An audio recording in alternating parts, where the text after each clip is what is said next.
আমাদের হাদি ভাই সে দুনিয়া ছেড়ে চলে গেছে, কিছু কথা বলে গেছে। আমাদের বাংলাদেশ জাতীয় বিএনপির জন্য কি বলে বেগম জিয়ার মৃত্যুর সাথে সাথে বাংলাদেশের রাজনীতি থেকে বিএনপি বিদায় ঘটে যাবে। এখনো বিএনপি যেটুকু না সেটা বিএনপির বেগম জিয়ার নামে।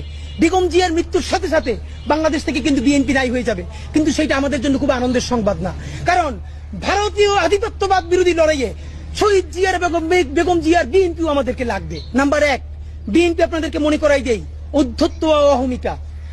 আপনাদের বডি ল্যাঙ্গুয়েজে, আরে ভাই 1 বছর আগে ছিলেন বিলাই, টক শোতে যান নাই, অনলাইনে কানেক্টেড হয়েছেন, সেখানেও কি যেন নক করছে, বাসা থুয়ে দৌড়াইতেছেন। মানে এটা তো আমরা মানি, এর মানে আপনারা বিলেই তো ছিলেন। এখন আপনি বাঘ হয়ে উঠছেন, সেই বাঘের কণ্ঠ কার সাথে দেখাইতেছেন? এই দেশের নিরীহ মানুষের সাথে। আওয়ামী লীগ কয়টা ধরে চেষ্টা পারছেন?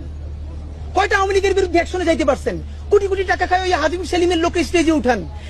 অধ্যত্ত আর অহমিকা আপনারা এইবার লাস্ট চান্স যদি বাদ দিতে না পারেন, আপনাদের দেশে আর কোনো রাজনীতি থাকবে না, মানে থাকবে না, মনে রাখেন।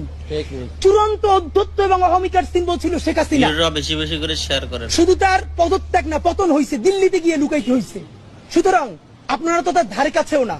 সালাউদ্দিন ভাই থেকে শুরু করে অন্যান্যরা সংস্কার কমিশনে যেই গার্ডস নিয়ে, যেই অ্যাটিটিউডে কথা বলেন, আমরা আহত হই।